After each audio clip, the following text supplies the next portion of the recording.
श्री कृष्ण गोविंद हरे मुरारी, हे नाथ नारायण वासुदेवा।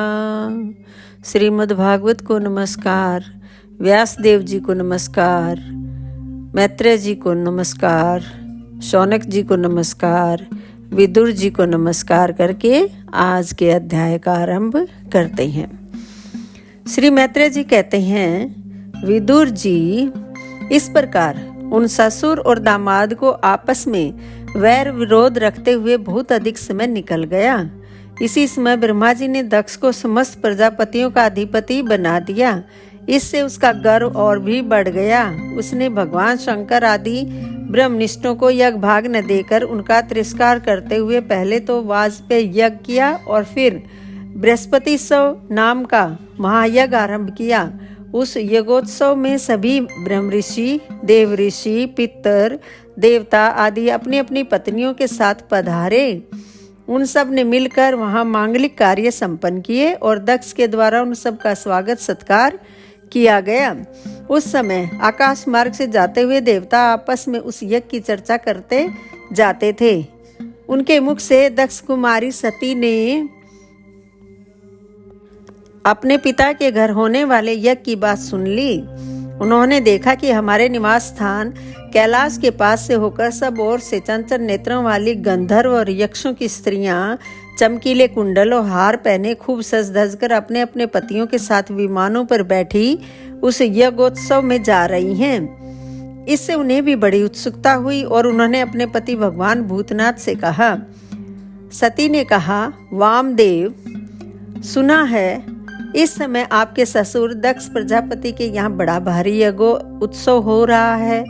देखिए, ये सब देवता वहीं जा रहे हैं। यदि आपकी इच्छा हो तो हम भी चलें। इस समय अपने आत्मीयों से मिलने के लिए मेरी बहनें भी अपने अपने पतियों के सहित वहां अवश्य आई होंगी। मैं भी चाहती हूँ कि आपके साथ वहां जाकर माता पिता के दिए हुए गहने, कपड़े आदि उपहार स्वीकार करूं।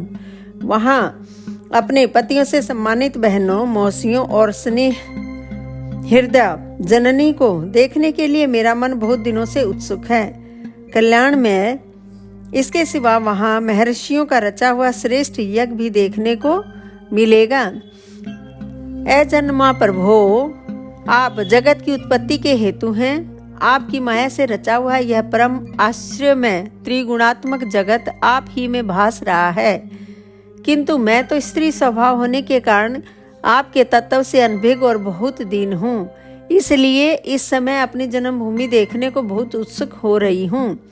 जन्म रहित नीलकंठ, देखिए, इनमें कितनी ही स्त्रियां तो ऐसी हैं जिनका दक्ष से कोई संबंध भी नहीं है, फिर भी वे अपने अपने पतियों के सहित खूब सज धज कर झुंड की झुंड वहां जा रही हैं। वहां जाने वाली इन देवांगनाओं के राजहंस के समान श्वेत विमानों से आकाशमंडल कैसा सुशोभित हो रहा है। सुरश्रेष्ठ, ऐसी अवस्था में अपने पिता के यहाँ उत्सव का समाचार पाकर उसकी बेटी का शरीर उसमें सम्मिलित होने के लिए क्यों न छटपटाएगा। पति, गुरु और माता पिता आदि सुहृदों के यहाँ तो बिना बुलाए भी जा सकते हैं। अतः देव, आप मुझ पर प्रसन्न हो। आपको मेरी यह इच्छा अवश्य पूर्ण करनी चाहिए। आप बड़े करुणामय हैं, तभी तो परम ज्ञानी होकर भी आपने मुझे अपने आधे अंग में स्थान दिया है। अब मेरी इस याचना पर ध्यान देकर मुझे अनुग्रहित कीजिए। श्री मैत्रेय जी कहते हैं, प्रिया, स्त्री जी के इस प्रकार प्रार्थना करने पर अपने आत्मियों का प्रिय करने वाले भगवान शंकर को दक्ष प्रजापति के उन मर्म भेदी दुर्वचन रूप बाणों का स्मरण हो आया जो उन्होंने समस्त प्रजापतियों के सामने कहे थे। तब वे हंसकर बोले। भगवान शंकर ने कहा, सुंदरी, तुमने जो कहा कि अपने बंधुजन के यहाँ बिना बुलाए भी जा सकते हैं, सो तो ठीक ही है, किंतु ऐसा तभी करना चाहिए जब उनकी दृष्टि अतिशय प्रबल देहाभिमान से उत्पन्न हुए मद और क्रोध के कारण द्वेष दोष से युक्त न हो गई हो। विद्या, तप, धन, सुदृढ़ शरीर, युवावस्था और उच्च कुल, ये 6 सत्पुरुषों के तो गुण हैं, परंतु नीच पुरुषों में ये ही अवगुण हो जाते हैं, क्योंकि इनसे उनका अभिमान बढ़ जाता है और दृष्टि दोष युक्त हो जाती है एवं विवेक शक्ति नष्ट हो जाती है।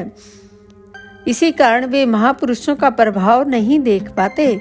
इसी से जो अपने यहाँ आए हुए पुरुषों को कुटिल बुद्धि से भौं चढ़ाकर रोष भरी दृष्टि से देखते हैं, उन अव्यवस्थित चित्त लोगों के यहाँ ये हमारे बांधव हैं, ऐसा समझकर कभी नहीं जाना चाहिए। देवी शत्रुओं के बाणों से बिंध जाने पर भी ऐसी व्यथा नहीं होती जैसी अपने कुटिल बुद्धि सब जनों के कुटिल वचनों से होती है। क्योंकि बाणों से हो जाने पर तो मनुष्य हृदय की पीड़ा से दिन रात बेचैन रहता है, लेकिन क्योंकि बाणों से शरीर छिन्न भिन्न हो जाने पर तो जैसे तैसे निद्रा आ जाती है, किंतु कुवाक्यों से मर्म स्थान विद्ध हो जाने पर तो मनुष्य हृदय की पीड़ा से दिन रात बेचैन रहता है। सुंदरी, अवश्य ही मैं यह जानता हूँ कि तुम परमो उन्नति को प्राप्त हुए दक्ष प्रजापति को अपनी कन्याओं में सबसे अधिक प्रिय हो, तथापि मेरी आश्रिता होने के कारण तुम्हें अपने पिता से मान नहीं मिलेगा, क्योंकि वे मुझसे बहुत जलते हैं। जीव की चित्तवृत्ति के साक्षी अहंकार शून्य महापुरुषों की स्मृति को देखकर जिसके हृदय में संताप और इंद्रियों में व्यथा होती है, वह पुरुष उनके पद को सुगमता से प्राप्त कर नहीं सकता। बस दैत्यगण जैसे श्री हरि से द्वेष मानते हैं, वैसे ही उनसे कुढ़ता रहता है। सुमध्य में तुम कह सकती हो कि अपने प्रजापतियों की सभा में उनका आदर क्यों नहीं किया। सो ये सम्मुख जाना, नम्रता दिखाना, प्रणाम करना आदि क्रियाएं जो लोक व्यवहार में परस्पर की जाती हैं, तत्वज्ञानियों के द्वारा बहुत अच्छे ढंग से की जाती हैं। वे अंतर्यामी रूप से सबके अंतःकरणों में स्थित परम पुरुष वासुदेव को ही प्रणाम आदि करते हैं, देहाभिमानी पुरुष को नहीं करते।